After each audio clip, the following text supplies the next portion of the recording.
When all things seem to fall apart, God is there holding you up.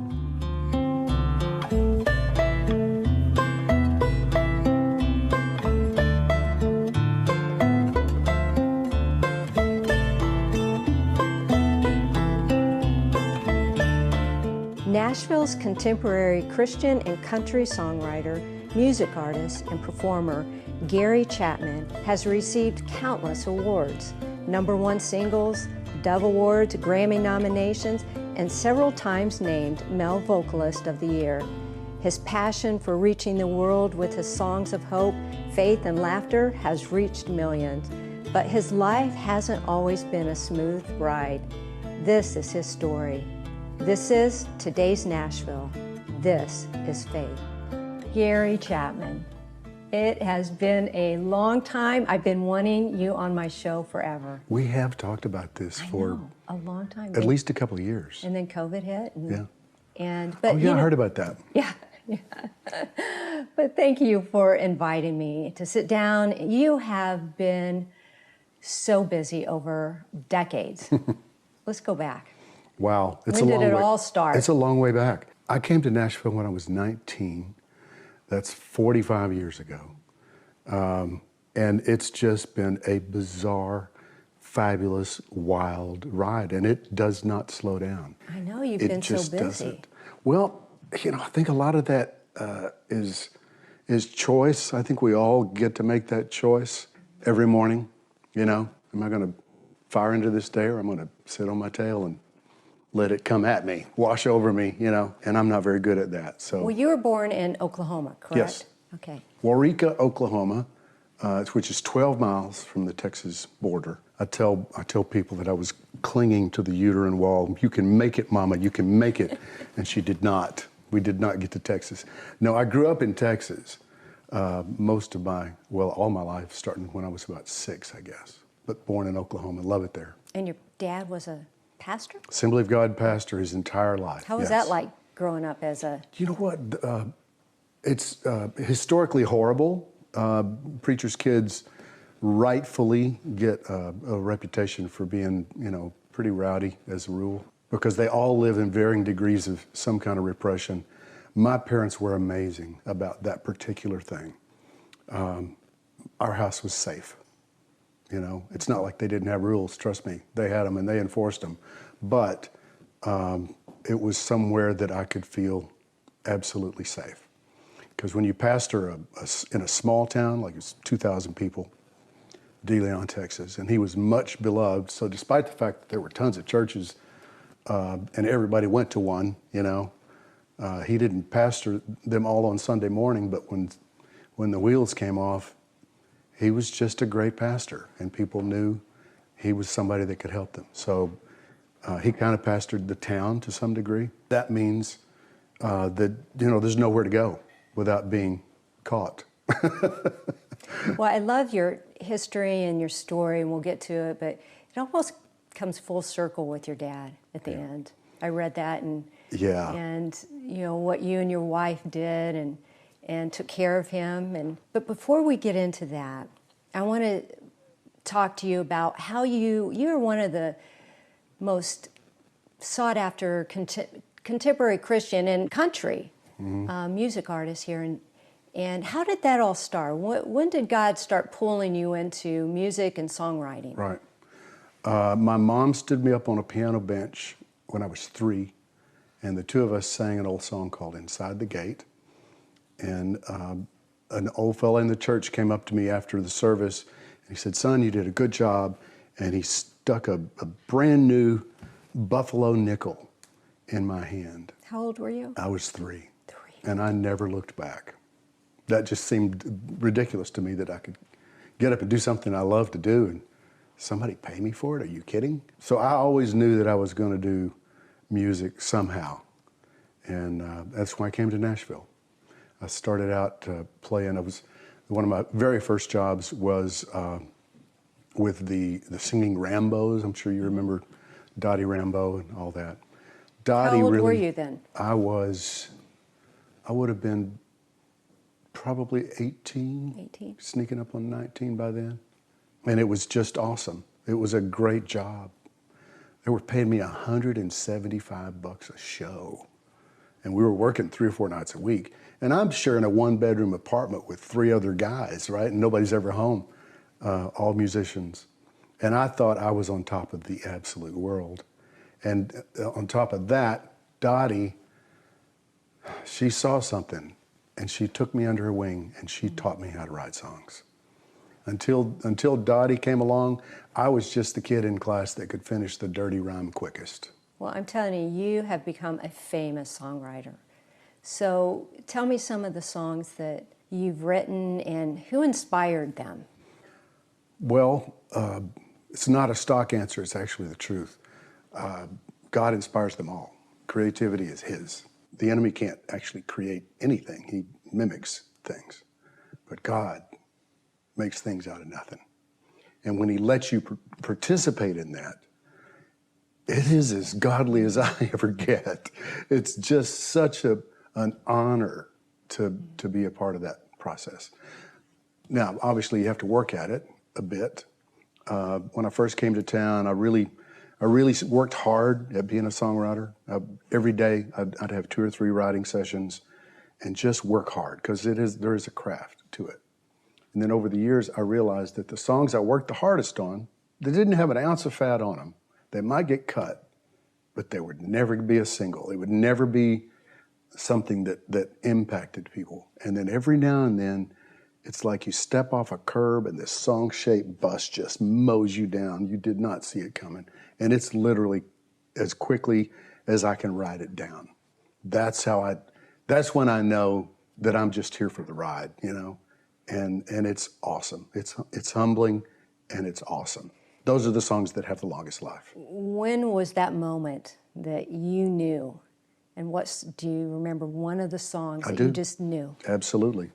I would take songs to Dottie. We'd be going down the road, you know, going to the next show with regularity, and I'd play it, and she'd say, well, honey, that's nice, but in that second verse, she'd sort of critique it, you know. And I went up there one day, and I played this song top to bottom, and for the first time, she didn't have anything to say. She just said, son, that's a great song. Why don't you sing that tonight in the concert? And I was like, okay. I did not expect her to follow through. She did. There was an amazing response. Popcorn, you know, I call them popcorn standing ovations. They're different kinds. There's one that's just, poof, they just pop. And it was that. She never asked me to sing again. That's actually why I decided to quit and just become a songwriter full time. That song was Father's Eyes. Father's Eyes. Yeah. A lot of people know that. You know, we're going to talk about your journey and the struggles that you faced. You've had a few struggles in your life. Thank God. And we're going to be talking about it in a minute. Gary, you have always been in the Father's eyes, but you've faced a lot of struggles through this whole process. Share with me some of the things that you've gone through. How long is this segment? You know, we talked a little bit about the preacher's kid repression. The way that I handled that, I was the perfect kid, tried to be, at least. My brother was the wild one, and I saw how that injured my parents, how it hurt them. And I decided not to do that. So I hid all my craziness as best I could. And then as soon as I left home, I didn't hide it anymore. Actually, Bible college, some of the craziest time in my life, honestly. It's mostly preacher's kids, and worse, missionary kids, you know. So I don't know who decided it was a good idea to take all these kids who've lived in the aforementioned varying degrees of repression, and the first time any of them leave home, let's put them in one spot. So we kind of all fed on each other, and it was wild. It was 30 miles from Dallas, crazy town. And I started doing some drugs, some recreational stuff, just smoking weed or whatever, and just didn't think anything about it. I didn't at all. Then I came to Nashville, and the weed turned to cocaine, which was the songwriter's drug of choice. Honestly, this is not to indict anybody. It's not a justification. It's simply the reality. In the early 80s in Nashville on Music Row, I didn't know many songwriters that weren't doing cocaine. It was the common thing. And again, not an excuse at all. And I went down that path for about 5 years. Again, I had perfected duplicity. I had two completely different lives. I had my church life, and I mean it. I really do. I'm writing Christian songs. I'm singing on stage. I believe what I'm doing, and at the same time, I've got this other path that I'm trying to keep one foot on. You think it's hard to live a life? Try two. It is maddening and exhausting. And I finally got to a place, and this is a story I don't tell in its entirety because there's other people involved. But my first marriage reached a point to where I knew that what I was doing was really harmful. And there was other stuff, but for my part, I decided to quit. And I did that day, September 2nd, 1986. This is wild, I have not seen cocaine since September 2nd, 1986. Living the life that I have clearly lived, I have been completely protected. And I thank God for it. That was difficult, but God was there. He just was there. He gave me the strength I needed, and I walked it out with his help. Then you fast forward another 7 years or so. I believe that was, I may get some of these numbers wrong. I'm old, you realize. But then my divorce, it was very difficult time. Again, we need a full segment to dissect that, and I try to be respectful. That whole thing has turned into the very best example of forgiveness and reconciliation that I'm aware of. Isn't that amazing that It's God amazing. can do that? It is an amazing He's a God thing. of restoration. He is incredible. And I would not have thought it possible. And then about 5 years ago, took a long time, but God just literally out of the blue, I'm driving down the road and I didn't audibly hear it. I'm dying to hear what he sounds like. I haven't heard that yet, but I will. But just as powerful, you've got to forgive. And it's beautiful now. It's beautiful now. What was really painful has turned into an amazing thing. Because we run into each other all the time. It's a small town, it's a small community. We're in the same family. And now that has gone from something that I dreaded on a consistent basis to something that I love. We sit and laugh and cut up like old friends, and it's amazing. And you have a new grandbaby now. I do. My oldest daughter, Millie, has given us Penelope, and she's amazing, which is a miracle. Millie, 3 years ago, I believe it was, donated a kidney to her very best childhood friend. They met in preschool. This Catherine had a degenerative thing that she was losing both kidneys, and Millie got tested and was a perfect match. But and that was all great. So glad that she did that, and a really brave move on her part. Very proud of her. But one of the residual effects of that is it puts you in a really high risk for pregnancy. So I'd kind of written it off. And then here comes Penelope, and it's just been amazing. She's a beautiful kid. Oh, I love what God does and how he just brings everybody together. And you have a new daughter also. I do. She's about 8. She'll be 9. 9 years, yeah, Sneaking already. up on 9, yes, it's amazing. My wife and I adopted a little girl. And she has, and we're going to talk about this Right. in the next segment, but she's a special needs daughter. She is, in a very special way, yes. And we're going to talk about it in a minute. Gary, let's talk about how God has restored your life. You have a beautiful wife, a gorgeous little girl, Eva. Yep.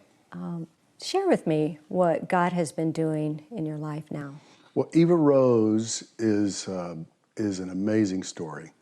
That's a full show and a half anytime you want to do it. But the short version is we adopted her, brought her home from the hospital, little redheaded, blue-eyed, just amazing kid. Fairly quickly, within a year or so, it's like things weren't exactly right, language in particular. But it's just amazed us at what she would be able to figure out early. You know, when she was old enough and we could get some testing that we could trust, you know, because it's difficult with a toddler. But they told us that her brain operates at roughly 100 times the normal speed, which is amazing and maddening. She's a lot smarter than we are. and she can figure out most things. She's very, very creative. She's crazy with numbers. She's an amazing kid. She started having seizures, I guess it's been 3 years ago now, and which is frightening. We, you know, did all the testing and found out that she had a brain tumor. So we wound up at St. Jude's, which is amazing. After literally decades of doing, anytime St. Jude's wants you to do something, I just say yes, whatever, got to do it, you know, because it's kids. But until you're there and really can appreciate how amazing that place is, from the janitor to the chief surgeon, who's now a good friend, everybody cares, everybody. It's a beautiful community. And thank God that was totally successful. Our favorite word in the English language is benign. And she's about to be 9. And she just blazes on. She's really something. It's constantly, you got to stay constantly aware. But I'm so glad she's in our lives. I told my wife when we decided to do it, this is either going to kill me, you know, because I'm not young.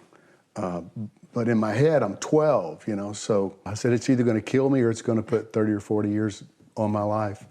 And I think I'm going to win. I think I'm going to too. win. It's caused me to really lean into life very aggressively. In terms of, I always tried to stay fit, but my 65-year-old self could whip my 30-year-old tail pretty bad. Well, and your wife is very beautiful. That does not slow me down. She's amazing, yeah. Now, you have a lot going on now in your career. Let's talk about that. You know, I'm not happy without a lot of balls in the air. And I've kind of taken my ADHD to an art form. I can't imagine medicating it because it's a tool, you know. I'm doing a new music project. I seem to do one every 4 or 5 years. I can't stop writing. I love it. And I kind of wake up and go, oh, good grief, look at this. And there's just this pile of songs that I know I want heard. So yeah, I'm there. And I know in my soul what God is doing in this moment. I wake up every day thrilled to be living in this window of history. I know it's crazy. I know it's tumultuous. And I know God's got it. I cannot wait to see what He does. He is going to do something. I know it in short order. I'm not a prophet, but I'm also not an idiot. I can feel it. I can feel it in my soul. What would you say to somebody right now who's so concerned and upset about what's going on and scared and fearful? Right. Because I think a lot of people are in today's world. I Right. mean, there's just so much going on. Yeah. What do you say to somebody like that? I say God is not the author of fear. That's not Him. You're listening to the wrong voices. God brings you hope. He makes the whole thing exciting to me. I wasn't kidding. I love being alive during this time. I could have been born any time, and He let me be born now to live in this moment. And I know it's going to be amazing. I can't describe it in detail, but I know He's going to do something in short order that makes every devout Christian and every devout atheist look at each other and say, that was God. He's in control of this. He is. It's not about politics. It's not about left and right.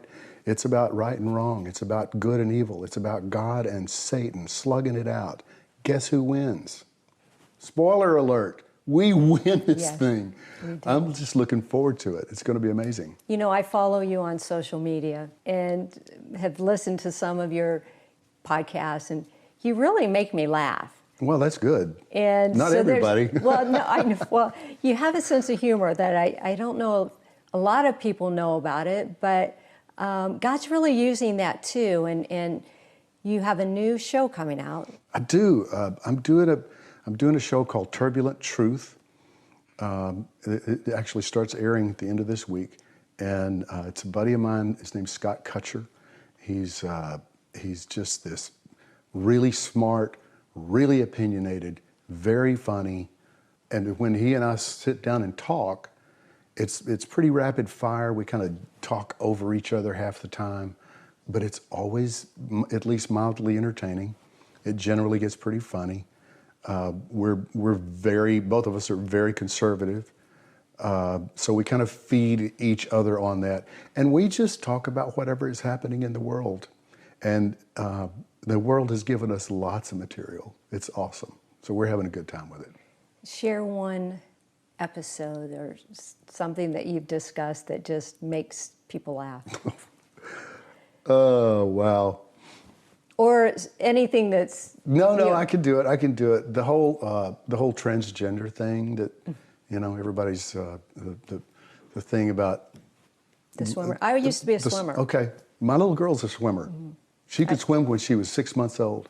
And if some dude gets in the water with her and swims down to the end and beats her and tries to take her trophy away, I'm going to be down there waiting on him.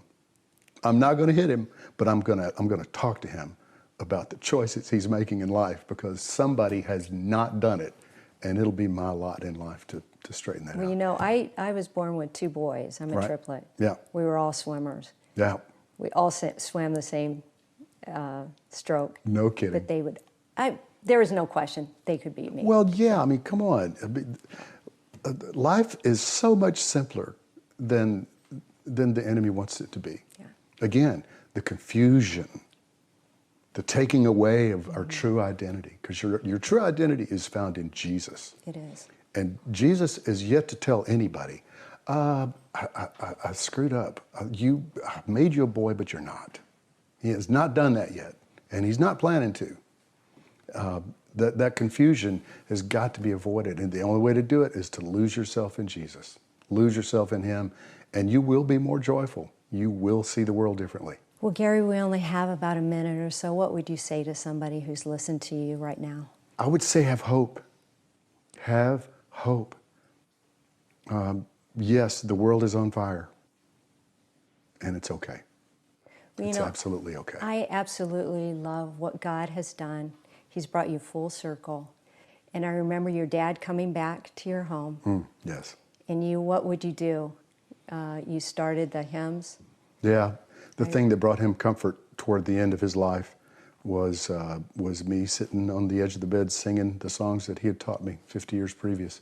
So we do a thing called a hymn a week. You can find that on Facebook. It's a special thing to me. I love how he was with you from the very beginning and to his very end. Yeah. Gary, I just want to thank you so much for just sharing a little glimpse into your life. And Ted and I love you, and we just want the best for you. It's my pleasure. Same for you guys.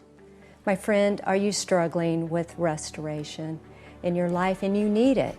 I want you to know that you are in the Father's eyes and he loves you so much. Take a hold of him. This is today's Nashville. This is faith.